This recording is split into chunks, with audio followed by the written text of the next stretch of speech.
hit the recording button. And remember that this is just an opinion. It does not offer no legal advice, no accounting advice. At sometimes I might misspeak because English is my second language, and I would just say certain things just to make sure that I keep you awake and make you less boring. Because you know, let's face it, writing contracts is a little bit of a dry subject. But what I'm gonna do is I'm gonna go and for any reason when I'm sharing my screen, if you have a question, okay, I'm gonna unmute everybody.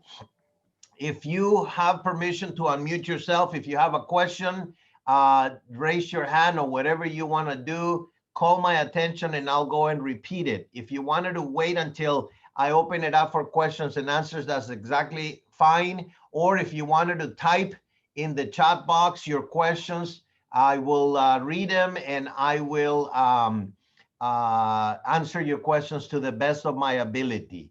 I'm going to be in some time to time allowing people to come into the meeting. Admit this person. Okay, so I am going to go to share my screen.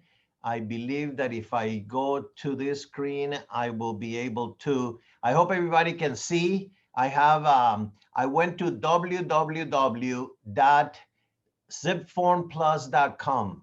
That takes me to the new now. Wolf Transaction bought it from CAR. They are the people running the show. CAR have sold the ZipForm to a company called Lone Wolf Transactions. So my username is my first name. Your username should be your username, your first name, and then your last name. That's when we give you access to this one. This is what we call ZipForm broker version.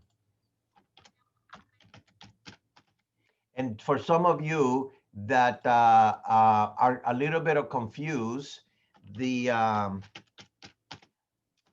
do have to be a member of the California Association of Realtors in order to have access to ZipForms. And that's why it verify that you are a member. The first time you come over here, it asks you for your NER number, which is your national real estate number. And you have to create and put a password. I am going to, this is a very simple program. It goes by tabs. So if you wanted to get new imports and exports and delete and approvals and set status, templates, documents, tasks, you can use 100% of this program, or you can use just the basics. You can use it to put all your contacts in here and keep them in one place. Remember that you could always access, if you have internet, you could always access this and look for your contacts, names, numbers, and emails.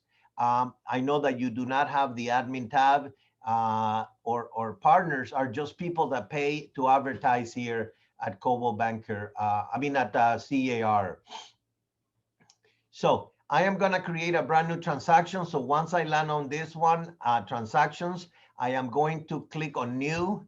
It is going to be a new purchase. I got to let Lori and Pam into the group. And for some reason, I am not looking side by side on my location, but I hope that you can see the name of this one is going to be 1234 Training Avenue, okay, in Alhambra, California, 91801, and that will be my transaction. I belong to Coldwell Banker George Realty. This is going to be a residential purchase. I always use the word active because I am actively working on this transaction. And here is the big kicker. I don't see it on the screen. You cannot see it? No, I only see registered now and instant authority secrets and stuff like that. Okay, let me see if I go to this one. I'm gonna save. Let me see if I can stop sharing, and then I'm gonna go back to sharing that screen.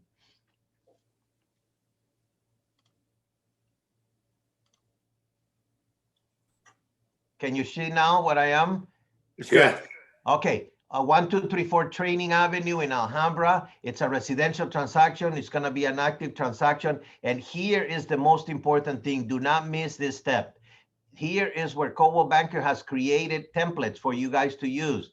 A template, it's kind of like the way I explain it is like a menu when you go to a restaurant. So this one is going to be a residential purchase agreement, right?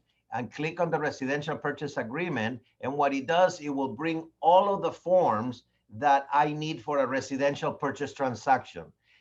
It's kind of like it's going to create a menu.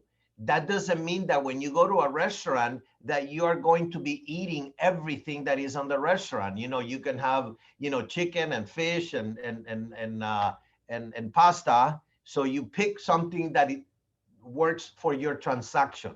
So at this point, I am going to, let me see if I have more people here waiting for.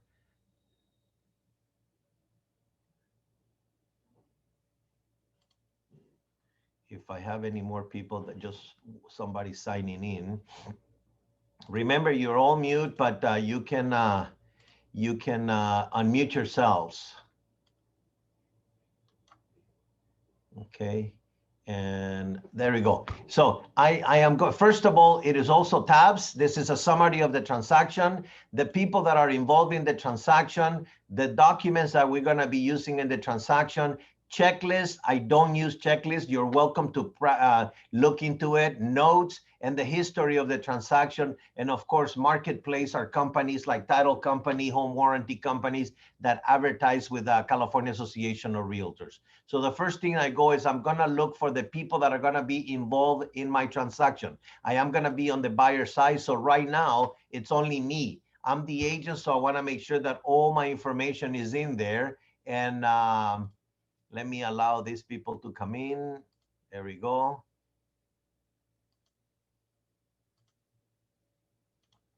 I am going to view my profile here, and my full name is Cesar Aviles, and then my agent ID.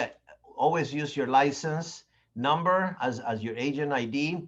My email, of course, you have to type it in. I typed it before, so I can just put it in the drop-down menus. Your drop-down menus are empty if you have never used it, okay? So I just confirm my company number, my company fax, my addresses, and then I'm gonna put save this person.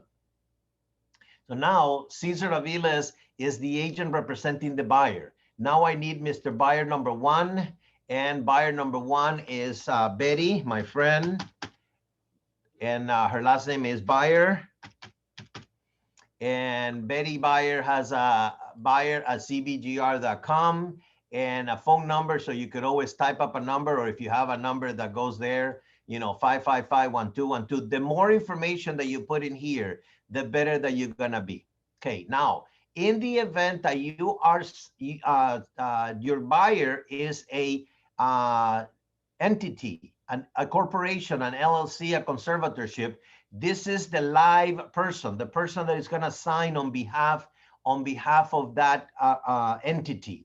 And over here, you will put the name of the entity, right? So remember that it has a first name and a middle name and a last name. So you could always put, you know, ABC Incorporated, you know, and it will go on to the line, and the person on the signature is the signing representative that is going to be signing. Okay. So Betty lives at on Garfield. She lives in the city of West Covina, and in the state of California, county of Los Angeles.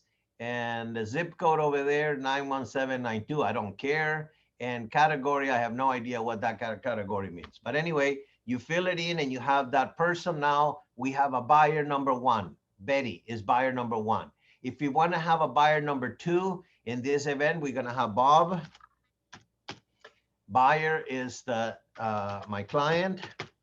And the same thing goes here. The more information that you put for Bob, you know, let's see, Bob Buyer, and then a phone number, 345, whatever, and a business number, and you put that he lives at Garfield and he lives in West Covina, and the same thing. The more information that you fill in this here, the more information that is going to populate to your transaction. Okay, So you save it. Now it is me as the agent, and Bob and Betty are the buyers. So now I have the documents. What I said today is how to write an offer. So I am not going to go through all the documents that may be used in a transaction, okay? These ones are all the documents that you may use in a transaction, like notice unforeseen coronavirus circumstances. You know, you may or may not need this at the present time, okay? Septic tank inspection, you do not need this. So what I'm going to go is I'm going to go straight to the California Purchase Agreement, okay? When you go to the California Purchase Agreement, this has several buttons. I'm going to full screen. And then the first document that comes along, you know, the first document that comes along is the disclosure regarding real estate agency relationship. It is required. It is civil code. It is the law. You need to give it to anybody that you're talking about real estate, and you only explaining your duties and your responsibilities, right? A buyer's agent, with the buyer's consent, agreed to act as agent for the buyer only. In this situation, the agent is not the seller's agent, even if by an agreement, the agent may be receiving compensation. So even though you are getting paid commission from the listing agent and the money coming from the seller, you are representing the buyer, okay?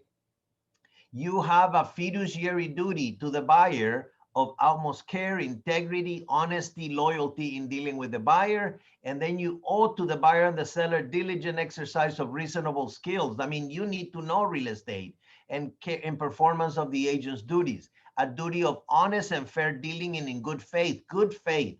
You know, you don't want to be tricking people. This is not a cat and a mouse type of situation where you want to got you. You know, it is a transaction and you owe good faith to everybody that is involved in the transaction. And you also have the duty to disclose any facts that are known to the agent materially affecting the value or desirability of the property that are not known to or within the diligent attention and observation of the parties.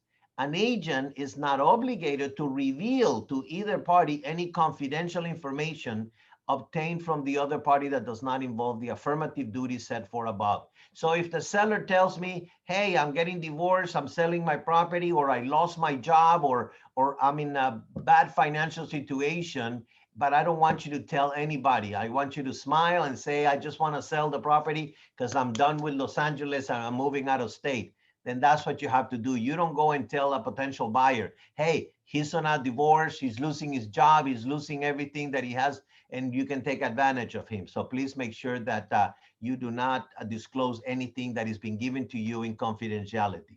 And then you can represent both sellers and buyers. And as I explained before, you are representing both, even if you're not the agent that writes the offer on somebody else's listing at Coldwell Banker George Realty. So if the property is listed by Coldwell Banker George Realty, Puente office, Arcadia office, Alhambra office, and you're going to write up an offer, even if you do not even know the name of the seller, you are the agent of the seller. You are a dual agent because the company is the agent representing both people, okay?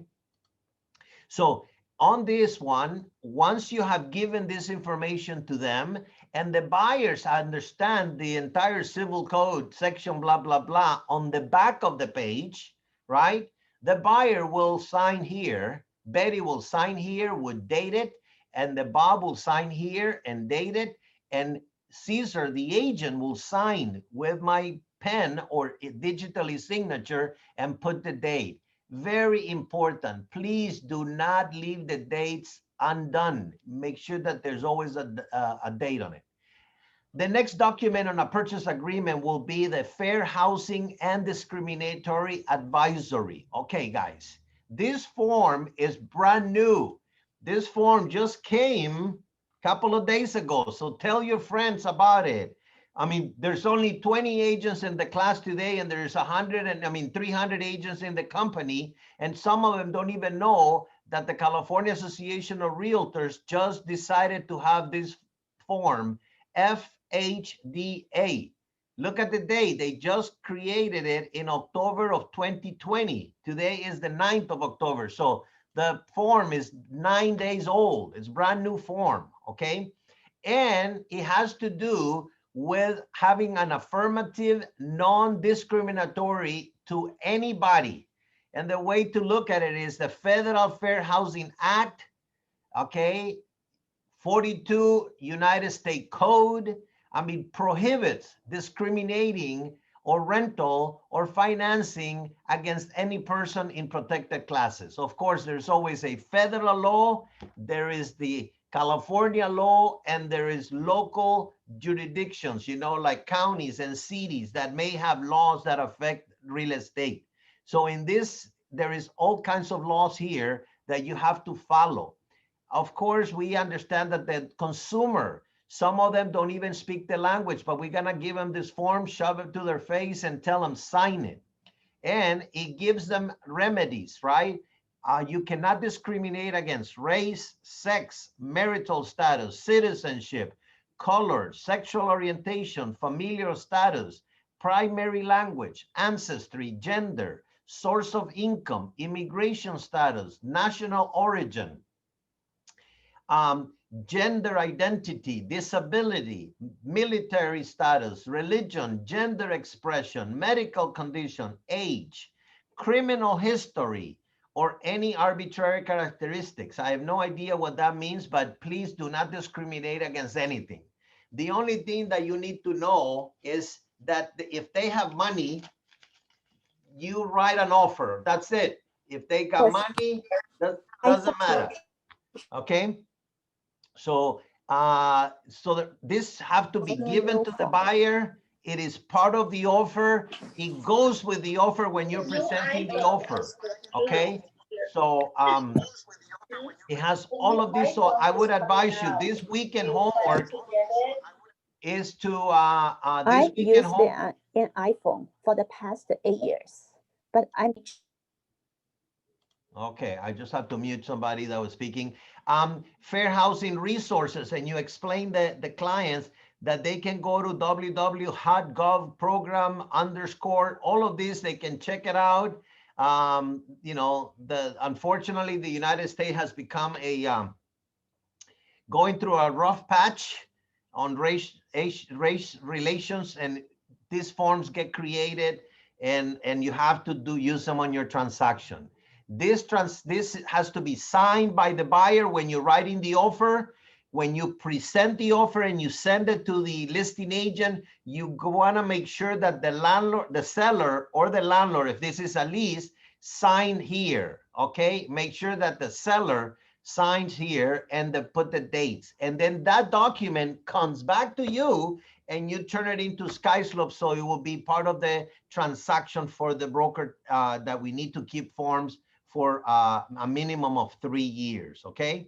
So the third document now is the possible representation of more than one buyer and seller, and disclosure and consent. This is when we tell the buyers and sellers that we work for a big brokerage and we do not know if somebody else in Arcadia office, Puente office, Alhambra office may be working with a buyer and that we'll be working on the same transaction, okay? So there may be that possibility. And that we are representing more people selling the properties that are similar, and that we're not taking preferences, and that we will be acting as dual agents in the event that the listing is in our company and the seller is in our company, okay? So make sure that by signing this, they are giving us permission to act as dual agents. And the same thing, the buyer signs it at the time of writing the offer.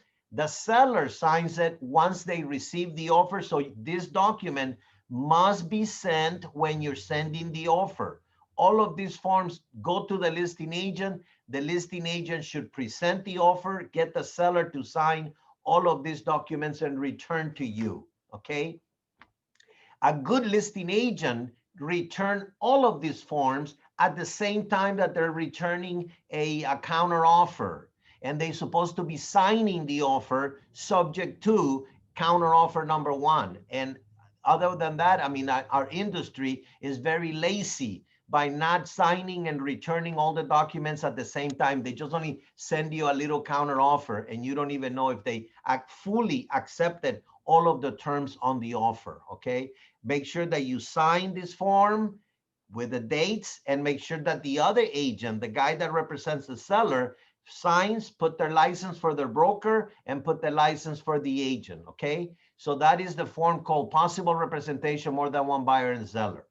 The next form that we have to give them is also an advisory. It is regarding wire fraud. Unfortunately, Los Angeles County, the state of California, there is a whole bunch of crooks out there trying to take advantage. Those are the people that call you on your phone from all over the world. They want you to, your uncle from Africa just got a big bank account and they want to transfer.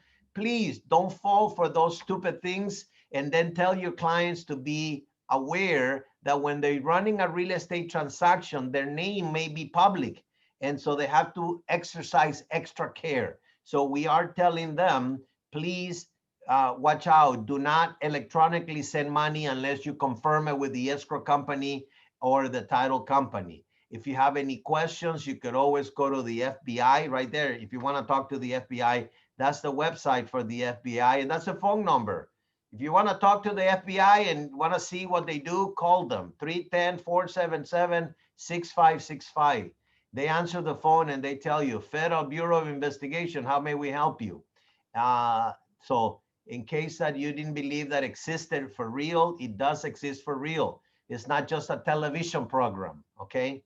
Buyer sign, the document goes with your offer and the seller needs to sign it and return to you, okay? Insist that the listing agent is not a lazy listing agent. Make sure that you put on an email. Attach, please find the following forms. I expect them to be returned as soon as the offer is signed. You know, make sure that you communicate that. That way you're putting them in advice and asking them to do their job, okay? Good listing agents will do their job. Lousy listing agents, lazy listing agents don't do that, but insist on it. So now we are going to, before I start writing on the residential purchase agreement, after the residential purchase agreement, which happens to be, 10 pages long, only about pages 1 to 3 or 1 to 4, you have to do something. The rest of them, it's just writing and general instruction. There is a seller's advisory. I just want to get to that one and explain to you that there is a buyer's advisory, page 9, page 10. Sorry for being so fast, but this one is a buyer's inspection advisory. We are telling the buyer, Mr. Buyer, you need to investigate the property, okay? The broker do not have the expertise. Look at this one. The broker do not have the expertise in all areas, therefore cannot advise you on many items such as those listed below, okay? And if the broker gives you referrals like an inspection company, broker does not guarantee that the performance. We are not responsible for Nancy Chang's whatever she does. We're not responsible for whatever Central Escrow does. We're not responsible for what the Natural Hazard Disclosure Company discloses or not.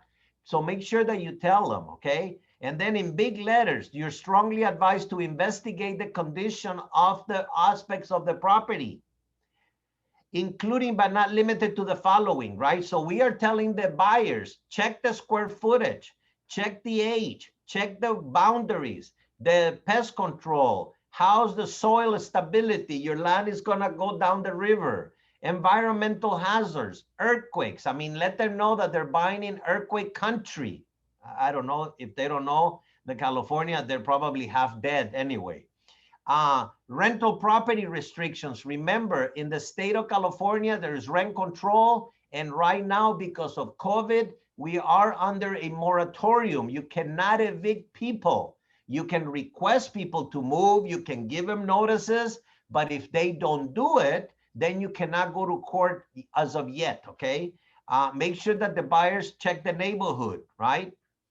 So this is buyer's inspection advisory. And then we have another form that came in effect early this year called California Consumer Privacy Act and Advisory. and it came in effect January 1 of 2020. So this is a new form that every consumer in the state of California has to understand it, that they have the right to their privacy, right? And buyer is gonna sign, and we keep a copy of this one in our file, okay? So when we click on the purchase agreement, we have about 6 or 7 documents that has to go with the offer. These documents have to go with the offer. As I go through the purchase agreement, I will tell you that we will add documents to the transaction, and they also go as a package to the listing agent, okay? So I'm gonna go back to the beginning of the purchase agreement. If you have any questions, write them on the chat box, or and as soon as I stop this, I will go for questions and answers, okay? So once again, we are preparing a purchase agreement. We are going to prepare a purchase agreement that is going to guarantee that the listing agent is going to know that you are an experienced, well-trained real estate agent that does not miss any questions on the purchase agreement. So the day that you prepare the offer, today we're writing an offer. And this is an offer from Betty Buyer and Bob Buyer. They are going to be buying a property. 1, 2, 3, 4, I believe that was the name, Training Avenue, right? And that happens to be in beautiful Alhambra, California.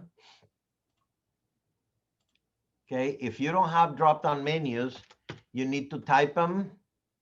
If you have drop-down menu and you have typed the numbers before, they will be there, okay, 91801. So that's the property that we're buying. Fortunately, we're buying this property. We're gonna say we're buying this property for about $755,000. Okay.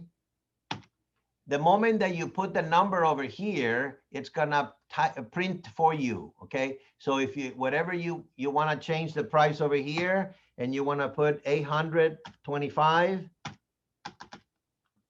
It will write $825,000, okay? So make sure that we don't leave nothing blank. The assessor's parcel number, we get it from the MLS, or we get it from real tax. And remember, is 1234-001-010, whatever that it's on the MLS. Make sure that all the forms, don't leave anything blank. That's gonna get you. Now, there are 2 choices to close escrow. If we click here, it's going to ask us for a date. I recommend not to use a date unless you're looking at past 60 days or something. My best advice is to click here and to put the number of days that you're going to do it, right? Now, how do you pick the days? It's a Caesar that picks the days? No. Any buyer, Betty Buyer and Bob Buyer, already talked to the lender.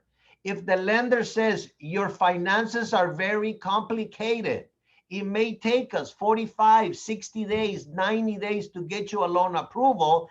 That's the day that you put there. Not just because the market is hot, you're just gonna write up 15 days. You need to ask the buyer, how early can you get your down payment together? Maybe they need to steal $5,000 from the mother's under the mattress and put it in the bank. They might need to wait until grandma pass away so they can inherit the money, okay? So they might need, I don't know, 1 year, 1 day, wait till she dies. Okay, so put the days now. If you wanted to find out if the agent on the other side of your transaction reads the offer, maybe you ought to put 35 days, right? Okay, maybe you want to put 42 days. I don't know. Put anything you like, and that way you will know if the listing agent is sleeping at the wheel, or if it's a sharp agent that is going to say, hey, we're not going to take your offer for 42 days. We want to do a 19 days escrow. Who knows? Forget about the 30 days and the 60 days. Go for the many days that the buyer needs. Maybe the buyer needs to cash stocks. Maybe the buyer needs to go apply for their employer's retirement money and get their IRA money, and it takes 2 weeks to get it, right? So You never know when the many days as the buyer needs. If the seller is in a hurry, the seller's gonna answer back. You don't know, maybe the seller wants to sell before Christmas. So we are about 70 days from Christmas. Or, you know, they wanna close 27 days by the election day, who knows? Now here, we are disclosing. The parties acknowledge that they already have received a disclosure regarding real estate agency. We already talked about that. Now we are going to confirm our agency, okay? Look at it. I am the buyer's broker, Coldwell Banker George Realty, 011211690. That is our license number. And then Coldwell Banker represents the buyer. I work for Coldwell Banker. I represent the buyer, and I put my license there. Now we understand that the company is listed by ABC Real Estate Company, right? And then really they have a license, you know, 0113456, whatever number they have, right? That's their license number. And then here is listing.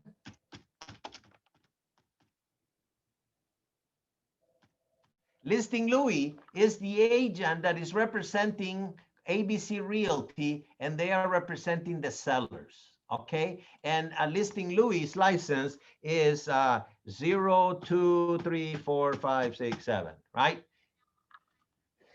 So Listing Louis represents the seller, Caesar represents the buyer, Listing Louis works for ABC Realty, Caesar works for Coldwell Banker George Realty. Make sure that the licenses are here and that the boxes are checked.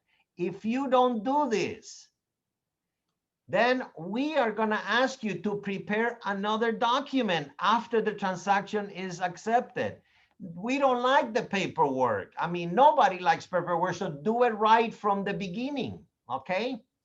Now, we are already advising them here on C, potentially competing buyers and sellers. The parties acknowledge and they have received the possible representation more than one buyer's disclosure form, already checked, okay? And they will be getting that form already in their purchase agreement. On number 3, we're talking about financing terms, right? So most of the time, we're talking about the deposit. The deposit can be $1. Doesn't matter, $1. The buyer wants to put $1 to open escrow. Is that legal? Yes, okay? Now, the issue about the 3% comes from being the 3% is the maximum that the seller can go after the buyers if they have signed up a liquidated damage clause. 1 to 4 units, the maximum that the seller can sue the buyer for damages is 3%. So that's the reason why we're putting 3% of the purchase price, right? So 800 times 3, that's $24,000. So somewhere in the vicinity of $25,000, we're going to open escrow, right? Now, can you open escrow with more? Definitely. I want to put $100,000. Maybe this is how you need to learn to write up a good offer to call the attention of the listing agent and tell them, I am going to put $100,000 as an initial deposit, right? I am going to do a cashier's check. I am going to deposit that money within 3 business days. Here's the place where we talk business days. After the acceptance. So if you accept my offer today, Friday, Saturday, 0, Sunday, 0, Monday, 1 business day, Tuesday, 2 business day, Wednesday, 3 business day, okay? But if they accept the offer today, tomorrow is day 1 of the acceptance. So start ticking your time. Tomorrow, Saturday, day 1, Sunday, day 2, Monday, already 3 days. Remember, we have 17 days to remove contingency of inspection. So from Monday, you would only have 14 days to do that, okay? So make sure that you understand calendar days and business days, okay? here I am going to put a cashier check to escrow within 3 business days for $100,000. I am going to go for the financing, right? I am gonna put 20% down payment of 80, so that would be about $160,000. So here, my loan is gonna be of 600,000, right? That's my loan amount, and then automatically it's gonna calculate that I'm gonna have to have before the close of escrow an additional 125. So if you look at here, open escrow 100, loan 600, finalizing the down payment 125, my total purchase price 825. Okay, you can use the amounts. If for any reason you say, no, Cesar, you're crazy, my buyer is afraid, they only want to put the $25,000 here, great. So if you only open escrow with 25 and you're going to borrow 600, at the end of the escrow, you're going to have to bring to escrow $200,000, and then the full price is 825. But also remember that you would have to have the closing cost. Okay, so now do not leave this empty, right? This is, I am opening up with $25,000. Increase deposit, do not, nothing, zero. No increased deposit here, okay? This is not an all cash offer. If you click on the all cash offer, all of the boxes disappear. You see all the boxes over here disappear, right? So do not, unless you're writing a cash offer. If you are, do not lie, please. If you're gonna be using a hard money lender, put it over here and explain to the seller that you already have a pre-approval hard money lender. You don't put cash offer and then go get a loan, okay? That is telling the seller, misrepresenting your offer, okay? And that is lying, and you can get caught. And if you get caught, that's fraud. And if it's fraud, you go to jail and they take your license away. So please don't get in the habit of writing that way, okay? In the event that you're gonna apply for a loan, it could be an FHA loan, a VA loan, seller's financing, right? But this is you're not gonna assume the loan. This loan will be at a fixed rate, not to exceed, and you can put 3.25. Always put the amount, maybe 0.5%, 0.25% higher than what the loan agent quoted you. This interest rate comes from the lender that already have spoken with your customer, okay? This is a, huh? It's turned off. I'm sorry, somebody told me that I wasn't the speaker in the whole office. My goodness, I'm so apologize, okay? For the people in Alhambra. So you put the amount. Do we need a second loan? No. And over here, we also put buyer shall pay points not to exceed 1%, okay? Because you could get 325 from a loan shark if you pay 5% over here, okay? So don't do that. Always make sure that you quote a percentage that will be not to exceed, so you can protect the buyer in the event that something crazy happened, you know, and then you put an amount not to exceed the loan fees, the loan amount, okay? In the event that you want the seller to pay for closing costs, you could always put here, seller to pay, you know, $3,000 for buyer's closing costs. You can write it in there, okay? That would be other financing terms, okay?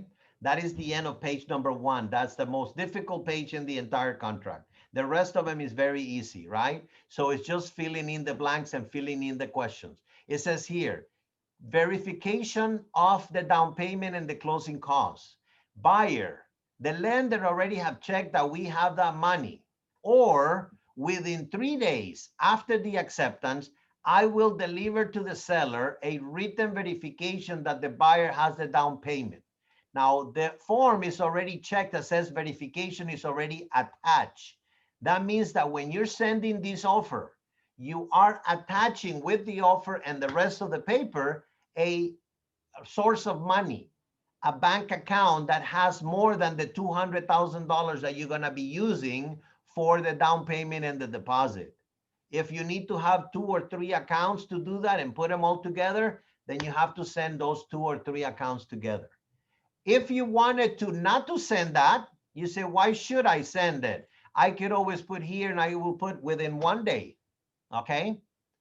And you could always say, within 1 day after you accept it, you accept my offer, I'll show you my money, okay? If you don't accept my offer, I won't show you the money. So this is one way to write the offer if you don't want to send a photocopy of your buyer's bank statement, right? Sometimes the buyer wants to be more private. I respect their privacy. I tell the seller, Mr. Seller, within 1 day after you accept my offer, I will show you the money. If I don't show you the money within 1 day, then you cancel me. We don't open escrow. Remember, we have 3 business days to open escrow, okay? So I'm going to leave it like this. Or you can write it like this and include that, okay? The way I like to do it is I like to put within 1 day, I'll show you my money. Appraisal and contingency and removal. This agreement is contingent upon a written appraisal of the property. Right now, they're telling you, if you want to get your offer accepted, make it not contingent upon the appraisal. If the buyer is a first-time buyer, they don't understand this concept. So make sure that it is subject to the appraisal. And besides, you're writing the offer. If the seller answers back and says, in the event that the appraisal doesn't come at the value, you increase the price, then you have to explain that to your buyer.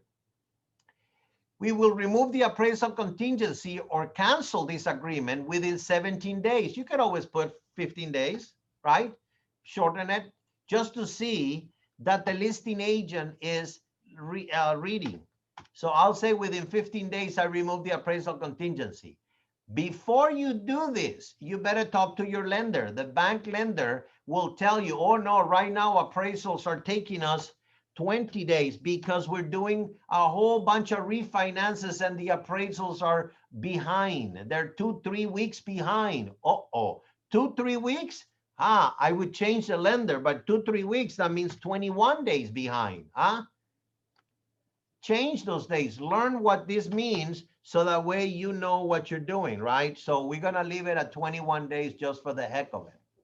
Then we explain the loan terms. And it says a loan application within 3 days after the acceptance, the buyer will deliver to the seller a letter indicating that I got my loan pre-approval, right? Or it's already checked here that says that I already applied for a loan and I already pre-qualified or I have my pre-approval letter, right?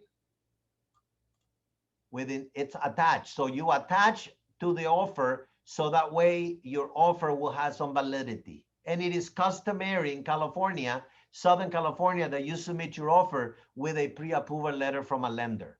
Please do not submit a letter with a pre-approval with one lender and the seller think you're going with Bank of America and then you go and change lenders and somebody else is doing the loan without telling the seller. You must keep everybody informed of who is your lender, okay? Loan contingency removal. Okay, remember this transaction has 42 days, okay, to close escrow. Can you do this, right? Can you put the loan contingency is 40 days? And the answer is yes. You need to make sure that your loan is fully approved, 42 days. Then we sign the escrow, the loan papers on day 41 and we close on day 42. Wonderful. But I'm pretty sure that the seller and the seller's agent are going to say, no, we want you to get a loan approval in 10 days. That's what they want. But it's very impossible, okay? So please make sure that you already talk to the lender and the lender say, yeah, within 21 days we can do it. 21 days, maybe it's gonna be on a Saturday or a Sunday. So maybe I wanna put, just for the heck of it, I wanna put here 25 days after the acceptance. I'm gonna remove my loan contingency, okay? with first-time buyers, do not use the no loan contingency. Do not check here. First-time buyers. With a second-time buyers, they understand because they already have purchased property, they already have refinanced property, and they understand what that means, okay? If you put no loan contingency and you don't get the loan, then the buyer can lose their deposit, okay? The same thing goes here, caveat, lender, buyer's credit. If the buyer's getting credit for closing costs, if the buyer's getting credit for repairs and they don't want to say repairs because the lender doesn't like that word and there's more closing costs, then the lender usually do not allow more than 3% of the purchase price to be credited to the buyer from any source. They don't like to see $25,000 going back to the buyer, okay? Some lenders. Now, this agreement and buyer's ability to obtain the financing are not contingent upon the sale of any property owned by the buyer. That means the buyer is renting, the buyer doesn't need to sell anything to purchase this transaction.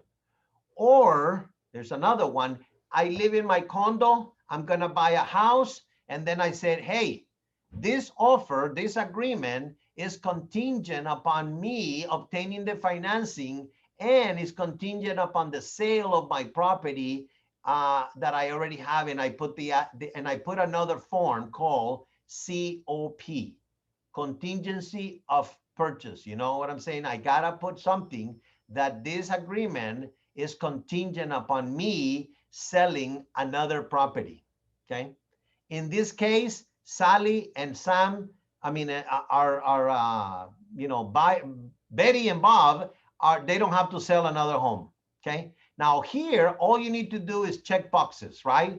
Is this a backup offer? No. If this was a backup offer, click the box. Is the property that needs to have a septic tank? Click the box and there will be another form coming and being attached to your offer. Is this a short sale? Then you click here and the short sale addendum will be attached to this offer. Addendum, if you wanted to put an addendum to this purchase agreement, you click over here and you put addendum number 1 and there will be ADM form attached to here.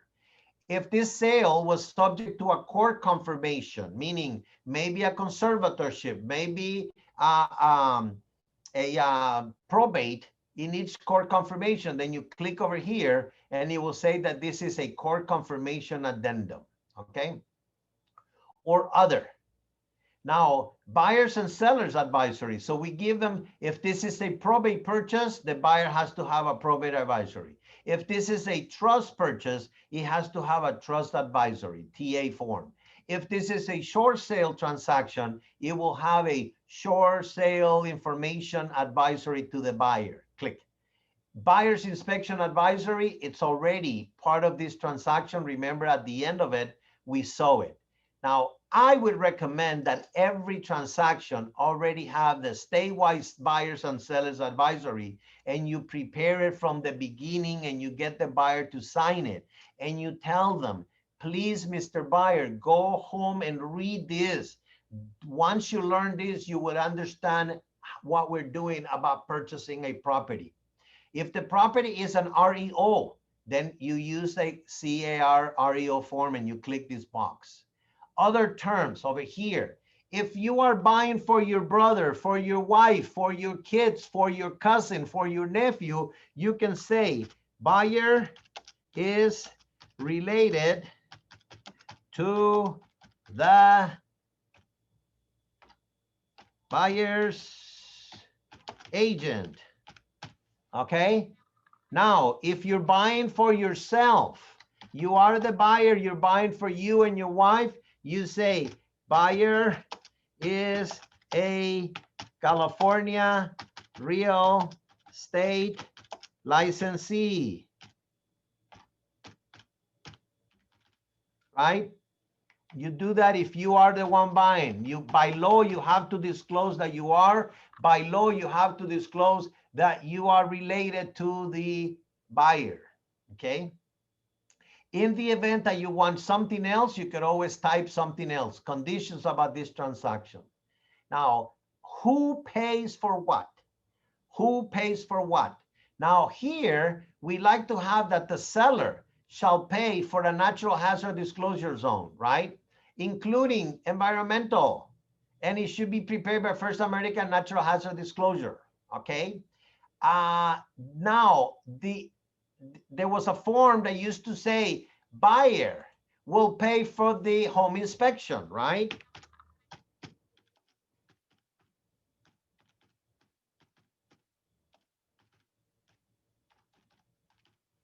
Okay, and seller shall pay for the pest control. Now, some people like to say pest control report and completion.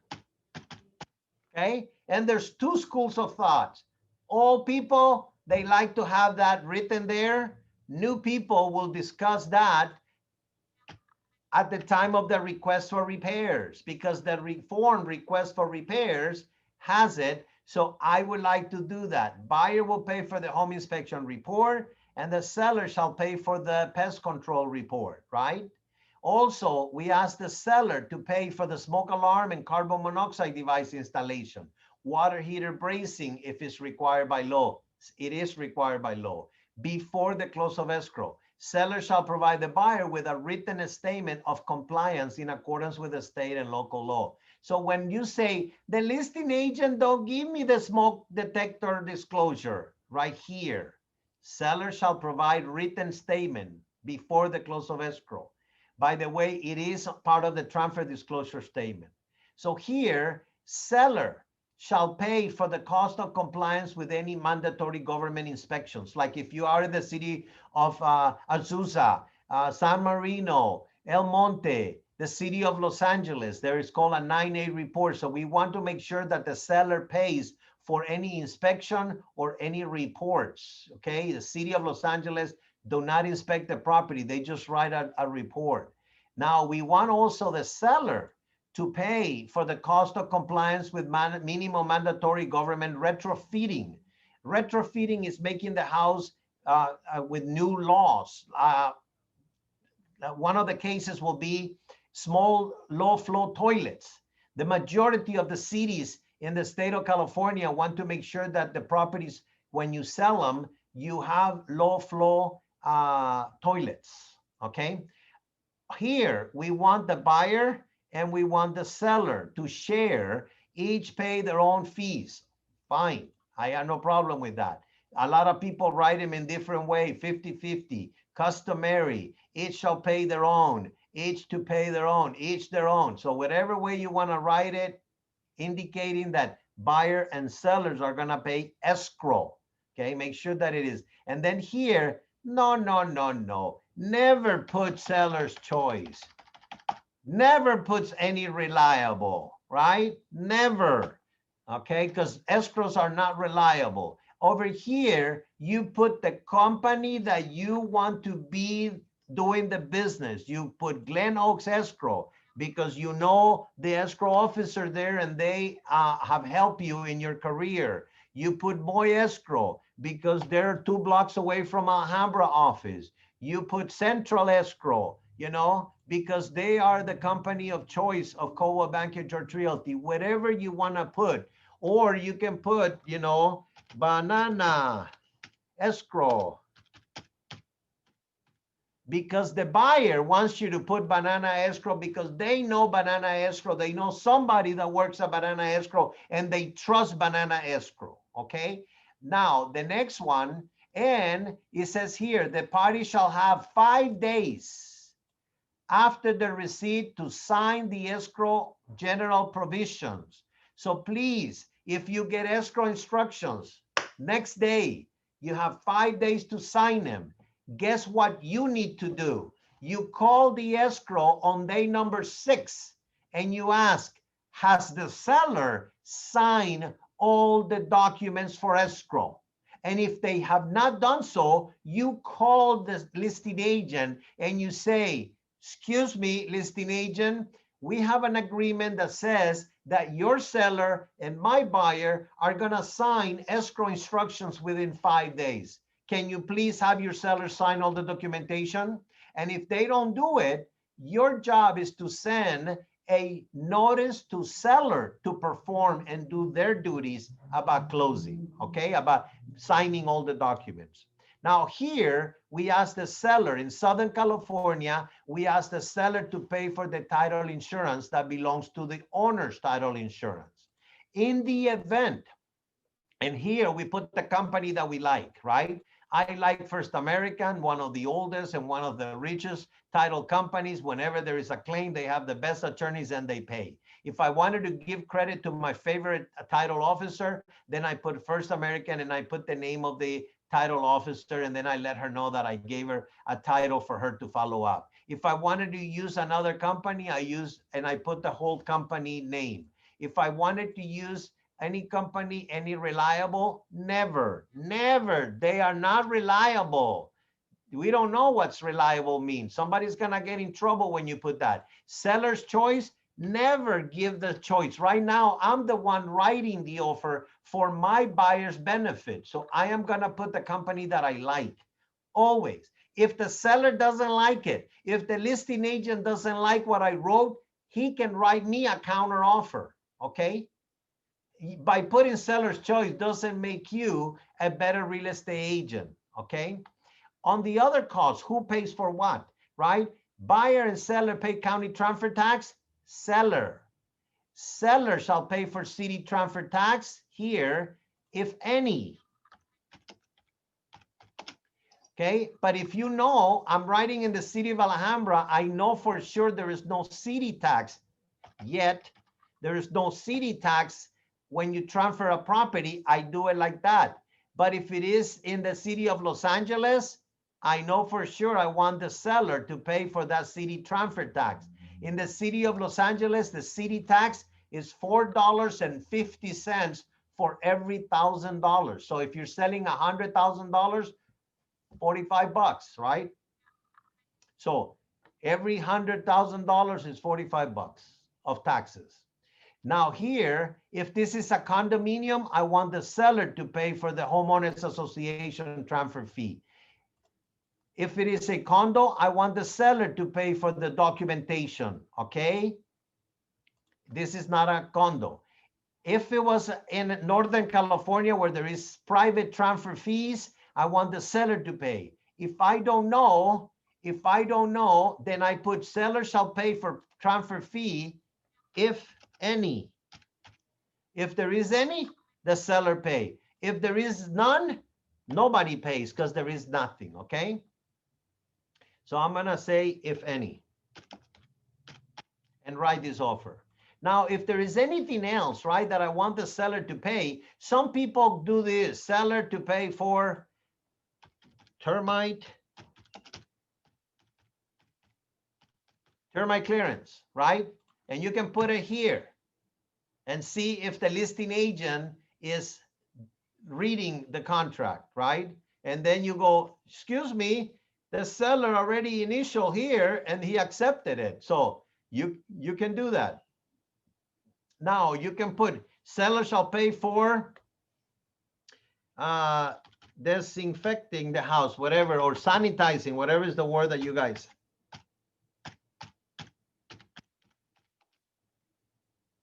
Right? Sanitizing the home. Professionally sanitizing the home. Okay, you want to put a big part of the contract? It's up to you. Or you can go to Home Depot and buy 5 gallons of the sanitizer and then you can spray it yourself, okay? The same thing, seller shall pay for the cost not to exceed, could be $750.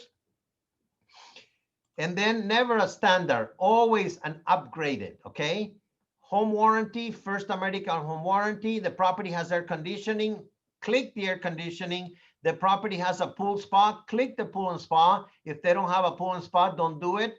You look like an idiot. And then you put others, you can put here roof. Okay? The roof, it's not a complete replacement. In the event that it needs a replacement, the home warranty company will give them $1,000. Maybe they can use that to put a new roof. If you put a roof, it's just for repairing, patching. making sure that there is no leak, but I would do that. In the event that you don't do this part, you must check. If you're buying for an investor, make sure that you check the box that says that the buyer waives the purchase of a home warranty, okay? But if not waived, you wanna make sure that you have enough money to pay for the First American.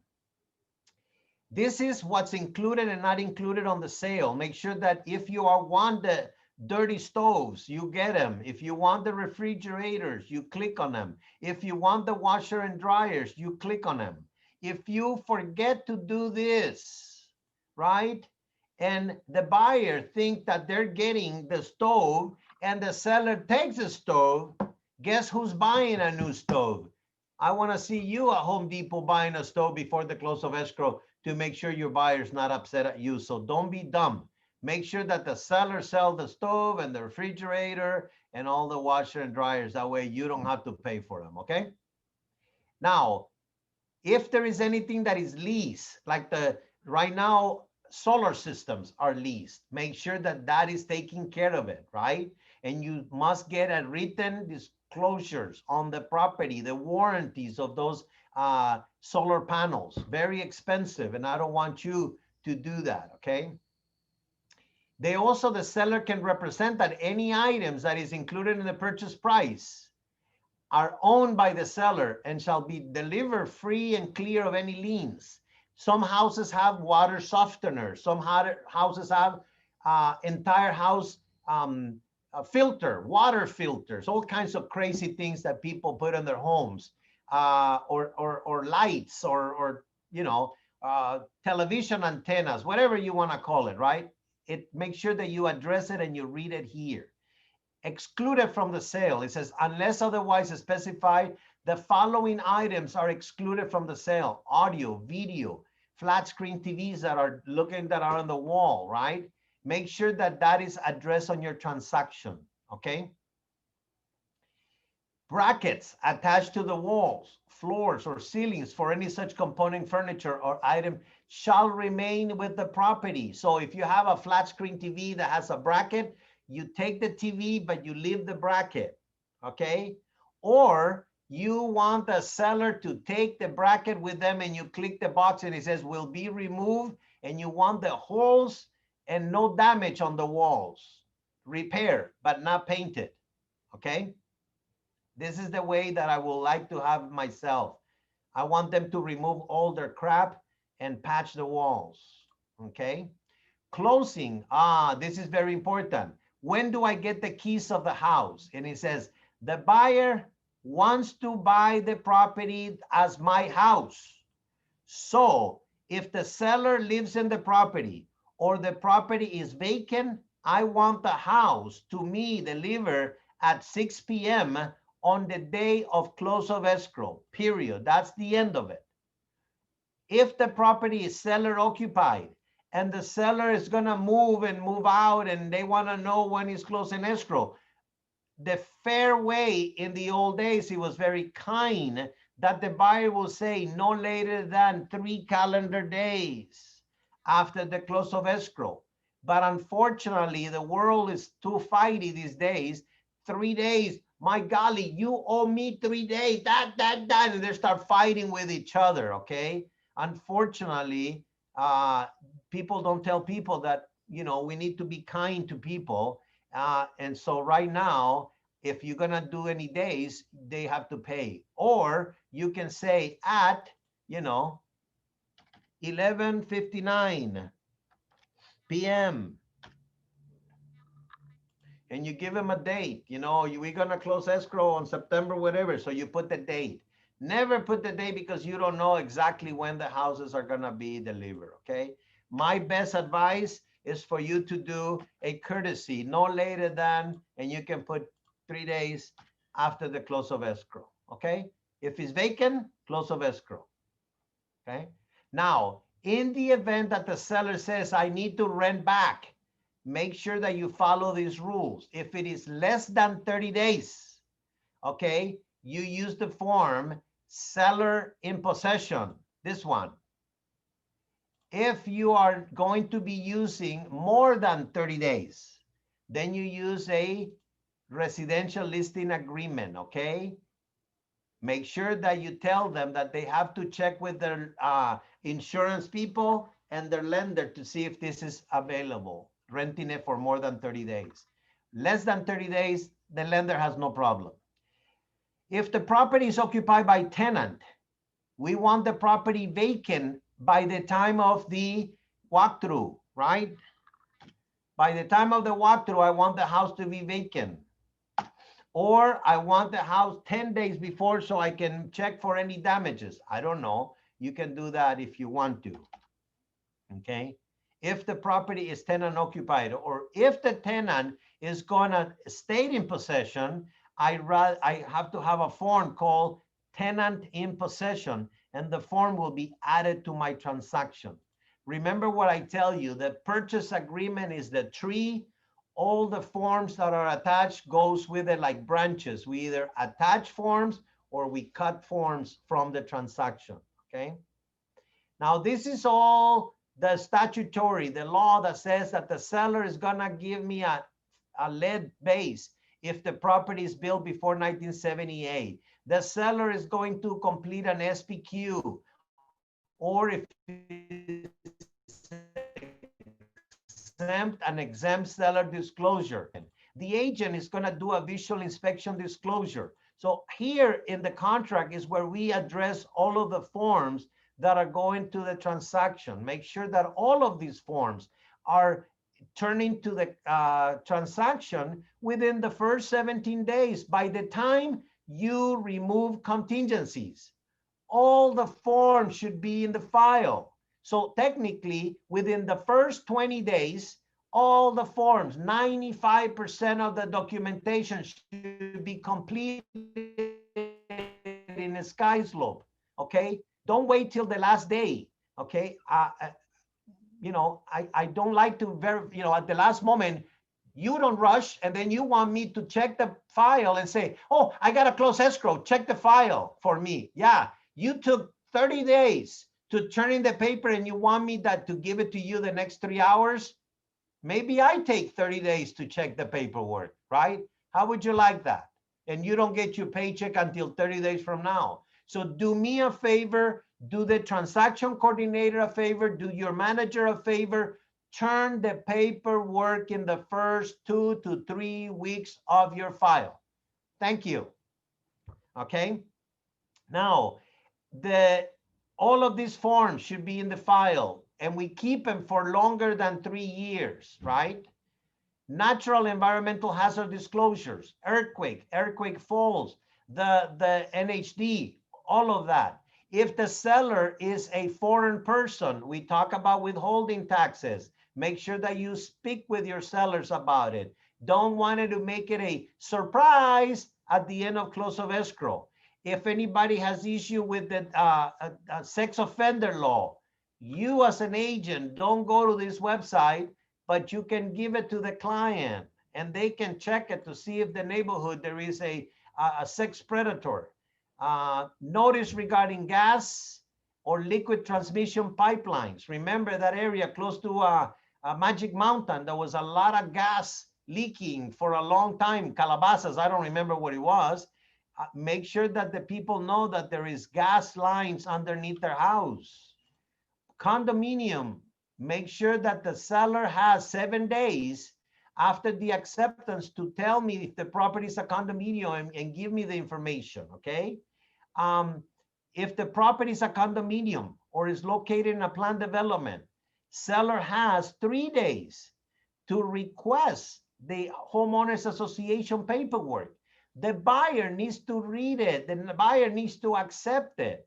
So believe me, if the seller doesn't get it and the buyer gets it 20 days from now, 30 days from now, the buyer just got reasons to cancel. And they have 3 days to read the CC&Rs, to read the homeowners association and say, I don't want to buy this property because they don't allow me to have a tiger in the condominium. One pet, less than 20 pounds. I did not buy this type of property. So make sure that they read the homeowners association.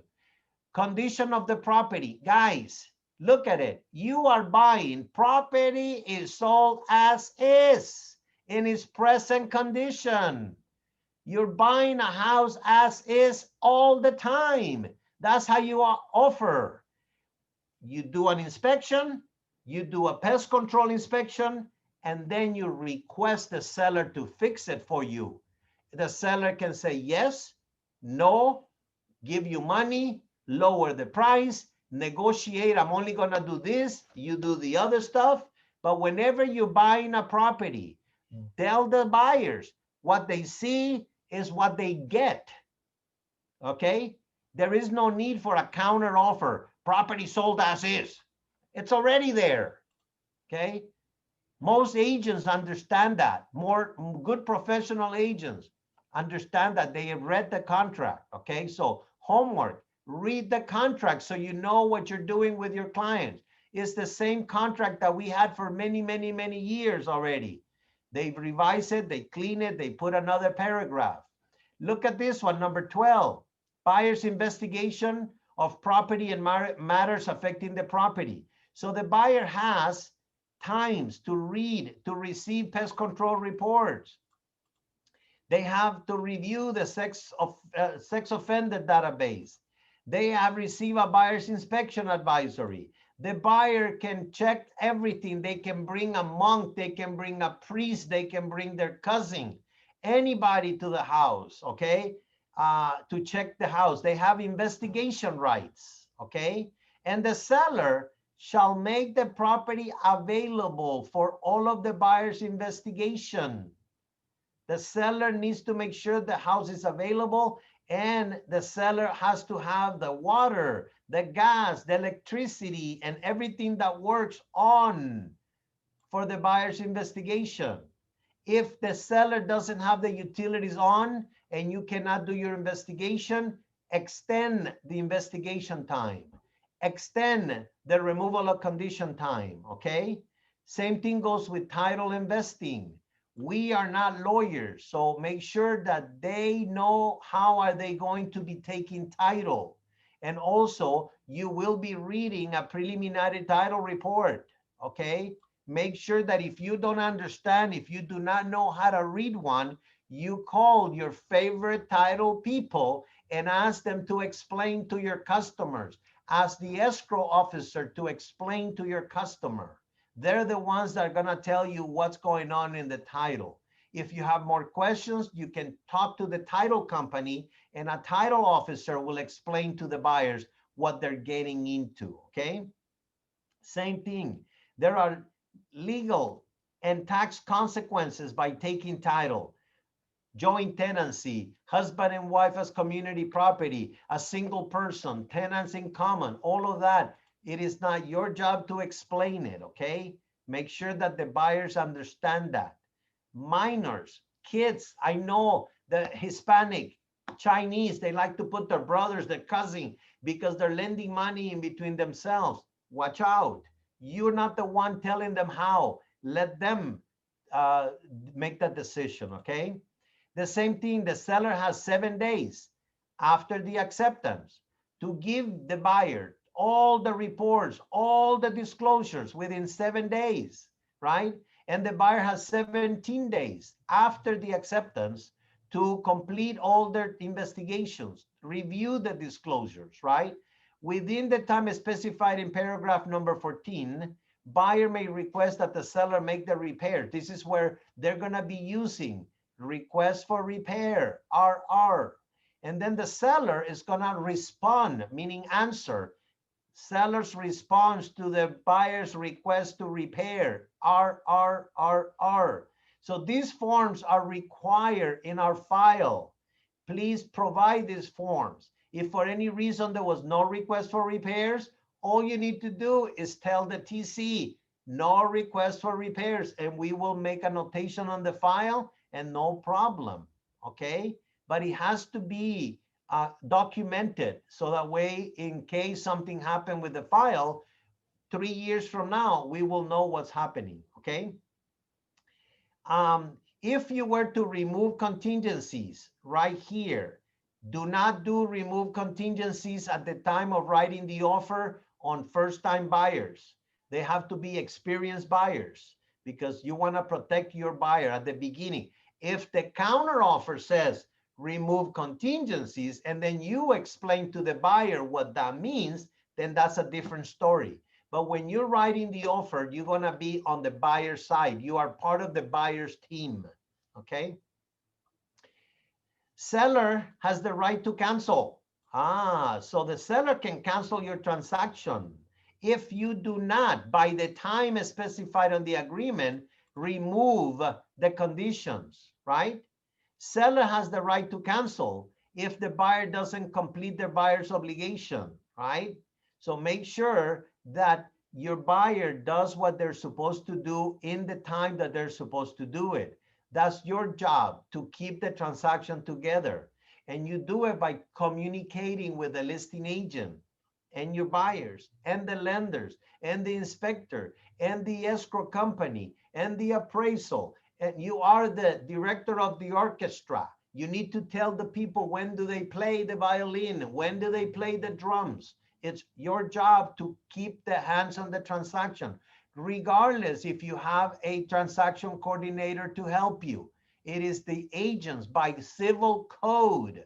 The law in the state of California gave you a license for you to perform your license duties, okay? So make sure our transaction coordinators are to assist you, to help you. They're not here to do your job. It is your job. You're the ones making the commission. You know, the bigger part of the commission goes to the agent because the agent have to do their job.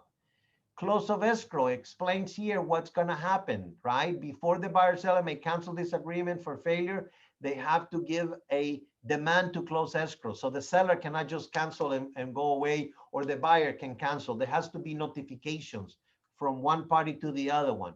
Remember, fair dealing, utmost care, integrity, loyalty, those words are always involved in a real estate transaction. Even when things get very tough, your job is to be an accommodator. Your job is to join this transaction. It is not us versus them. It is us helping buyers and sellers put it together, okay? Then final verification of condition. This is what we call the walkthrough. There is a form that needs to be filled in by the buyers.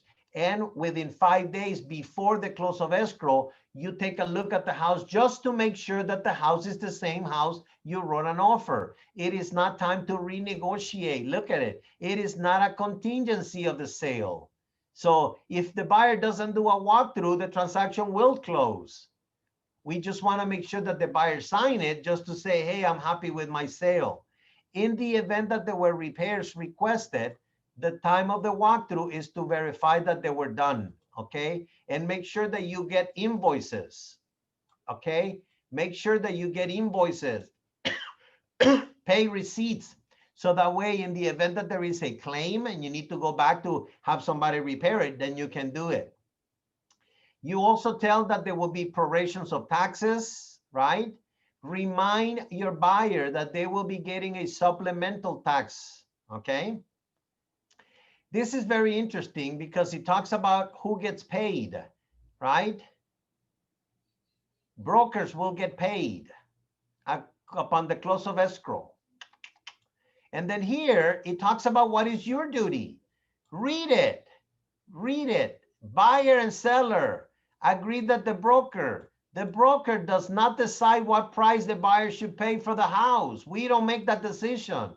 The sellers accept whatever price they want. We do not guarantee, the broker does not guarantee the condition of the property. So if the property cracks the next day after close of escrow, none of my business. Of course, I'm going to be kind. I'm going to make communication. I'm going to look for a contractor to help my buyer, but it's not my fault, okay? So make sure that you stay outside of the transaction, helping your buyers and your sellers, okay? So in the event that there is a representative capacity, a person representing an entity, make sure that there is a form that explains that there is a, representative capacity seller disclosure or buyer's disclosure. There is one when the buyer is the entity. Now we are making this purchase agreement a joint escrow instruction, okay, to escrow holders. So we let them know that our agreement is whatever is in this writing.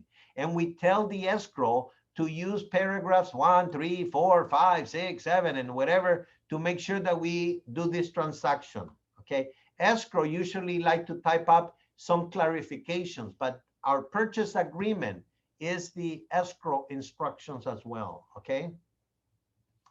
Copy of this agreement shall be delivered to the escrow company within 3 days after the acceptance, okay? 3 days, don't hold it for longer. Open escrow. If it's gonna fail, then cancel the escrow. But your duty is to open the escrow. It's what the contract says, right? Then now, this is what happened in the event that the buyer breaches the contract, okay? This is how we're gonna handle it. Liquidated damage clause. In the event that if the buyer fails to complete the purchase because of the buyer's fault, seller shall retain as liquidated damages the deposit that is actually in escrow. If the property is a dwelling with no more than 1 or 4 units, of which the buyer intends to occupy, then the amount retained shall be no more than 3% of the purchase price. Any excess, remember when I opened the escrow and I put $100,000, in the event that I fail and the seller's gonna keep the deposit, it says any excess will be returned to the buyer, okay? Release of the money will require mutual signed releases. This is the reason why it's not automatic that the seller gets the deposit. The seller and the buyer have to sign escrow instructions, and the escrow will act upon those instructions. If the buyer gives, I want my money, seller says, I want my money, no meeting of the mind, no money going out of escrow to nobody, okay? If they want 50-50, they have to sign something so they can take money. If they want the money to go back to the buyer, the seller have to say, give the money back to the buyer minus some expenses. Maybe that's the agreement, okay? If you are having a dispute in this contract, you are to go to mediation. It says so there. And here the website to go to mediation. In the event that you have trouble and you cannot do anything, you go to mediation. If you sign the arbitration here, you go to arbitration. First in mediation, then arbitration. This is to avoid going to court, going to a long, the courts are very busy, very expensive. So people sometimes decide to go to an arbitrator. Arbitrations are binding arbitrations, okay? So in the event that you want to, these ones are exclusions. If it's a probate or things of that nature are excluded from arbitration, okay? Selection of service providers, escrow, title, lenders. Remember the same thing. Buyers and sellers might select any providers of their choosing. So whenever the buyer and the sellers are bickering, you could always say the buyer's choosing, not me. Okay, when you're fighting with the other agent. We belong to the multiple listing service and we're gonna publish the information, the selling price.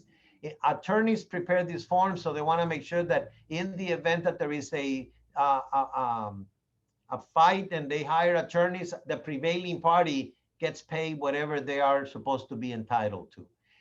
Buyers shall not assign this offer, any and all part of the buyers in this agreement, without first having obtained the separate written consent of the seller.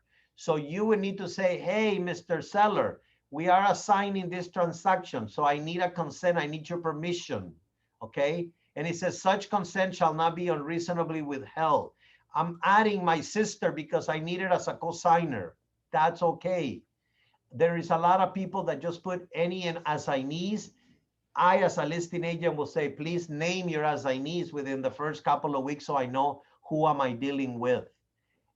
Once again, equal housing opportunity. We do not discriminate. Please don't discriminate.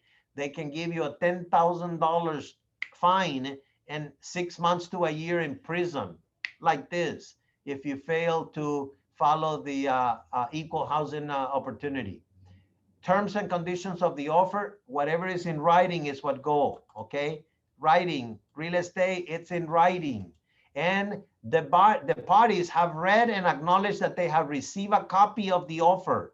Please, please, please, when a buyer writes the offer, you give them copies to the buyers, always.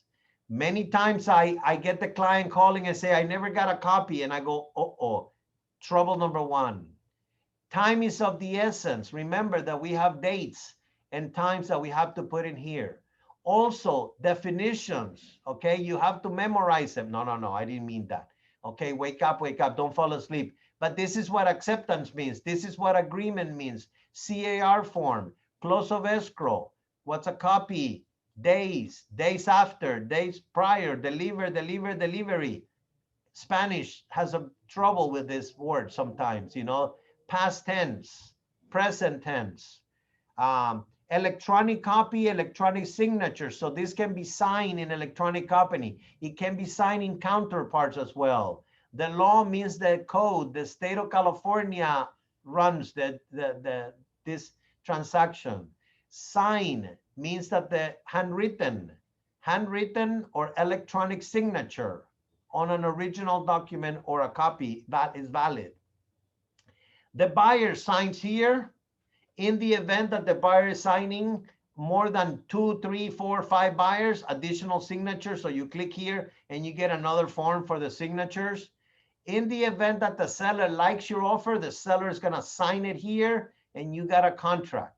In the event the seller doesn't like it, he still have to sign. The seller have to sign, but the seller have to check the box that says sellers accept is subject to an attached counter offer, SEO, or a seller's multiple counter offer, and you put the date of the multiple counter offer so that way you put them together, okay? And then this one, guys, many times I get this box not signed. This is that you are gonna get paid. Your broker's compensation. Please make sure that you put your you put your license here and you sign it and you get the other agent. We want Listing Louis to sign here and we want a copy of this back in our files to make sure that we get paid on the transaction. The same thing, we want to make sure that the escrow accept the deposit and that the escrow sign here that they are open escrow, okay? They acknowledge a receipt of a copy of this agreement. Remember, within 3 days, escrow, and they give you an escrow number, okay? And they tell you who the company is, and they tell you how much money, open escrow. This is very important. Page 10 goes into our SkySlope. And that is the end, ladies and gentlemen, of the California Residential Purchase Agreement. I'm gonna stop sharing, and then I'm gonna open it up for questions and answers. So hold on a second. Let me stop sharing. I hope you're still alive. I hope you're still talking. I can unmute yourselves if you want to ask questions. It says over here, how do we make sure that we are in the broker version again? Okay. There are 2 versions of zip form. If you go to www.car.org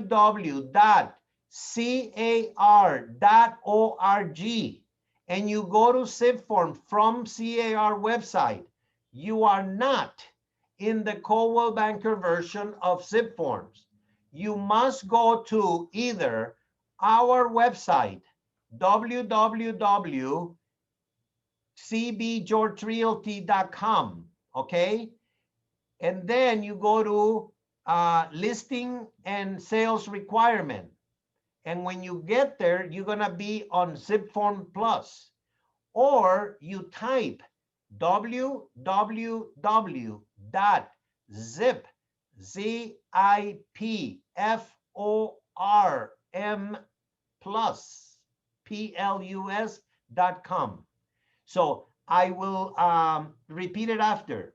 I have another question that says, hi, Cesar, thanks for the class. It's wonderful and helpful. I'm going to leave the class. Okay, I have another meeting. So whoever that person was, thank you for saying thank you. Any way to get all of this in a transcript form? Okay, I take the time to explain it to you guys. If you want to get training about forms, all you need to do is go to the CAR side, go to the SIP form in that way, and there are two programs. One is called Form Tutor, and the other one is called Form Advisor, okay? Form Advisor, it's a questions and answers that you have to answer about your transaction. It asks you, is the seller dead? This is a probate. Yes. Is the property in LA County? Put LA County. So they will be walking you through the form. I find it hard, but you can go. And the other one is called Form Tutor. And you can open up the form, and it has, maybe I should go there and show you how to do it. Later, let me answer the other question. I will tell you how to go it. Do we give the buyer a copy of the purchase agreement? By all means, Oscar, that you have to give a copy to anybody that is signing this contract. And it says here, do we explain the whole purchase agreement to the buyer like the way you're explaining it to us? Ay, ay, ay, maybe. You are the agent, and the buyer may have questions. Why are they signing this document? They should know what they're signing, and it is your obligation. I mean, it says that your job is to reasonable skill. So you need to know how to read this contract. You don't explain legal consequences of them buying it. If they have that question, they can go to their attorney. You say, hey, go to an attorney. What are the consequences? You can paraphrase the way that I was paraphrasing. Of course, I tried to use more, but if you notice, it took me about an hour just to be explaining without interruption, an hour and a half, going through the entire purchase agreement. I mean, that's the reason why I think you're stupid if you cut your commission. It takes a lot of time, a lot of energy. You know, never cut the commission. This is my fees, my education, the time that I learned these forms. So my fee is this. Any less than this, go pound cake someplace else, you know. The other guy said he will give me the money. Then go to the other guy and don't waste time with stupid people. Go to the next buyer. There's plenty of buyers out there. I mean, everybody coming to America is a buyer, whether they come from south of the border, north of the border, the Atlantic Ocean, or the Pacific Ocean. They like to live the American dream. So there's millions of buyers out there. You know, very easy. Open house, 20 people show up to a house. Of course, right now we can't do open houses, but you can call phone numbers of your friends and family that are renting and say, would you like to own a house? How would you like to own a house? And they tell you yes. And guys, talking about buying, the world is changing. A lot of people may not want to live here in Alhambra, Temple City, Roland High, Puente. They want to go to Beaumont. They want to go away from the city, away from Los Angeles. And there's beautiful houses out there for $300, $400, $500. There are houses in Palmdale now that they can telework. They don't need to drive downtown Los Angeles. So there's going to be a lot of movement of houses in Rancho Cucamonga and Chino Hills, in Riverside. Okay, so guys, talk to your buyers and tell them, do you need to live here? You know, they're not even sending the kids to the school here. They can go to school via Zoom. So the real estate is changing. It's no longer moving downtown to a flat, to a condominium. So that's one of my beefs today. Have to drop off early. Great class. Thank you. Okay, so that's somebody else that left the class. Okay. But anyway, we had almost 37 people at the height of the class. There's 25 of you. I unmute yourselves. I like to get questions. And if I have to go to I'm going to answer the other questions. So I'm going to share my screen. I'm going to go to the Coldwell Banker. I'm going to go to a screen. I am going to go to a brand new, right? So I'm going to close everything that is on my computer. And then I'm going to go to www. First of all, to go to CIPFLOM+com, this one is one. And here is where you put your first name, dot last name, and your password. This is the format. Everybody that signed into broker version, your first name, dot your last name is your username, and the password, whatever you pick. It sends you a link to your email, and then you pick your password. So that's one way to do it. The other way to get this is to get to ZipForm. The other way is to go to www.cbgeorgerealty.com. You go to cbgeorgerealty.com. When you go, I hope that you guys are seeing my screen. And then over here, the navigation tab. Click on the navigation tab. Click on the agent login. Again, agent login. Over here, it says enter protected area. Over here, you're gonna put the password. So difficult, it is George.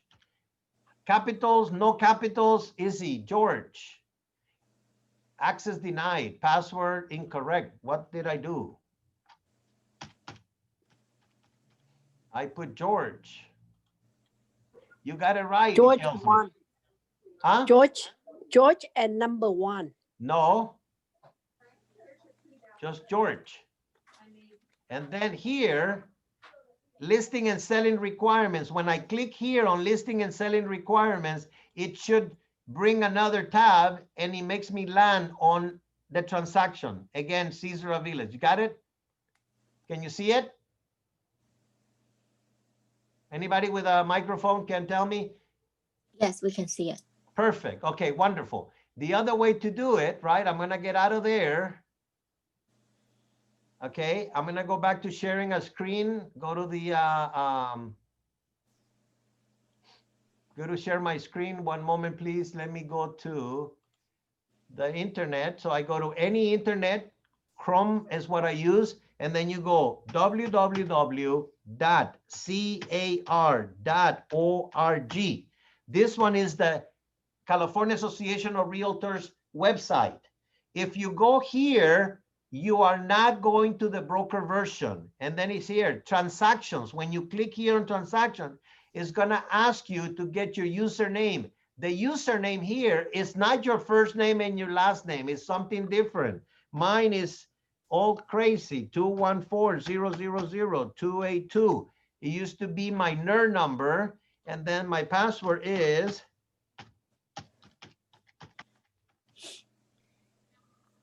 you thought I was gonna give it to you, huh? No way. And it looks exactly the same. And then they validate that I am a member. Then it says continue to the transactions. So here, I'm gonna tell you, Antonio, where you go for the transcripts or how you learn it. By the way, this class is being recorded and it's on YouTube. You have to go. So here, when you go here, you look at this, when it says help, click on help. And it says Learning Center. When you click on the Learning Center, it's gonna give you how to start, okay? And there are classes that you can attend at the Board of Realtors. Live stream, you can go and click on videos. When you cannot sleep at night, you can watch every video. And then it will tell you turn off your pop-up blocker. But then over here, document, accessing forms. So it will tell you everything, transaction management. They also, here's where they want to sell you the other versions, just like the broker version, we have it, but there are live training. Okay, they have webinars everywhere that you can, if you don't like the way I teach it, beautiful, then you can go learn it directly from them. Okay, so you go to, he walked me out, Transaction Center, here, ZipForm, and you can download it. So there's questions and answers, how-to videos, and there is, you can play them all and watch them all night long, get some popcorn and, you know, get all this. ZipForm, digital ink, here's where you're gonna learn how to do the e-signature, right? So creating transactions, editing transactions. So everything is right here. All of the videos, you know, they also want to sell you more stuff, you know, Elite Agent. I mean, there's all kinds of companies that merge with Zipform, RPR, and you can import information. You can, I mean, it's so much, but it's 5 minutes, 6 minutes, and they teach you how to do it. You have to be a life learner. If you don't do that, you are going to not to be a good real estate agent. You owe it to your customers to always be learning, because they always putting new stuff in it. Okay. You are welcome. Antonio says, I like the way you teach. Yeah, I don't either. I hopefully don't put you to sleep. I mean, I appreciate every single one of you. I spend a lot of time, I mean, couple of hours of my Fridays to be here to answer your questions. So feel free to call me and send me an email. I'd be delighted to do that. I'm pretty sure that Lori, Doug, the staff, the TCs in our company are always willing to teach you whatever we know to the level that we know. You know, I have made real estate my life. I eat real estate. I drink real estate. I sleep real estate. I grab the California Association of Realtors magazine and I read it from cover to cover. I read the Apartment Association from cover to cover. I mean, there is so much stuff that goes every day, changes. Like the landlord-tenant rules are so screwed up. You know, for those of you that are voting, pay attention. All these propositions are crazy, stupid people in Sacramento making a whole bunch of crap. I mean, look at the form that I gave you, the new form that talks about discrimination. Do you think that a piece of paper, 2 pages, are gonna stop somebody that is already racist from not discriminating? Come on. People are racist. One form doesn't change it. Having that in our paperwork is just a filling out of paperwork. I think that everybody that is in Sacramento, everybody that is in Washington should get the hell out of there. But I'm not the one running the country. That's why I don't run. Caesar, I do have a question for you. Yes. For the purchase agreement, on the first page, you mentioned about choosing the closing of the escrow date. You said to contact the lender and make sure you have a good idea of the time frame. In your example, you listed 42 days for the close of escrow. And then on the next page, when they have the loan contingency removal, you put 25 days. So, so that's where it confused me. If the lender is telling you they probably need 42 days to fulfill the approval for the lending, how come the time can be reduced when it comes to the contingency removal? Because during the contingency time is when the lender is deciding, yes, we will lend the money to your client. And that's when the underwriter will put conditions and say, as long as you give me your 3 pay stubs, as long as you give me the funds, as long as you have insurance. So all of that work gets done after the removal of contingencies. Securing house insurance, the escrow will take care of all the other paperwork, and then you close escrow at 42 days. Okay, am I making myself clear or no? Yes. Okay, there are a couple of things that you need to talk to a lender. You know, when COVID gets over, invite one of the lenders or make the lender invite you to lunch and say, hey, I'd like to know how you work and I'll work together and I will use you. And you guys should pick 3 lenders. Don't become friends only with one. You need to have a lender that is a institution lender, whether they are from Chase, Wells Fargo, one of the big banks, okay? Because they have the capacity to lend. They have strict, you know, the rules, but they will tell you yes, no, and they'll tell you right away. And they work with buyers that are simple buyers. They got a job, they got a checking account, a savings account, and it's very simple. 1 credit card, that kind of thing, very simple people. When you use a mortgage broker is when the buyer has maybe 2 or 3 incomes, they sell products, they have another, you know, they wash cars on the side, the wife sells vitamins, and they have other type of businesses. Then you use a mortgage broker, right? So you need to have a couple of mortgage brokers, you know, or another direct lender that is like a mortgage company that they lend their own money. So you have three lenders: an institutional lender, a mortgage broker, and just a loan agent that sells loans everywhere. That's my advice. You also should have friends like Caesar, you just froze.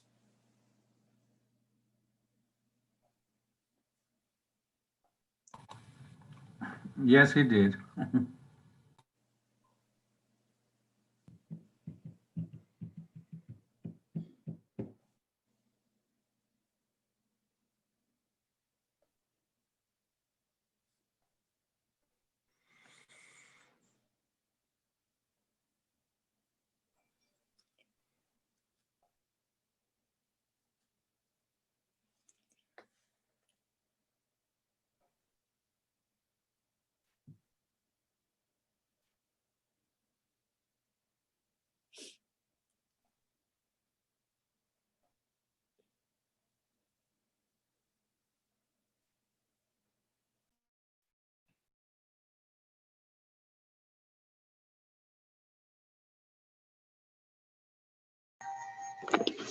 Caesar, we lost you.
Yes, not too bad.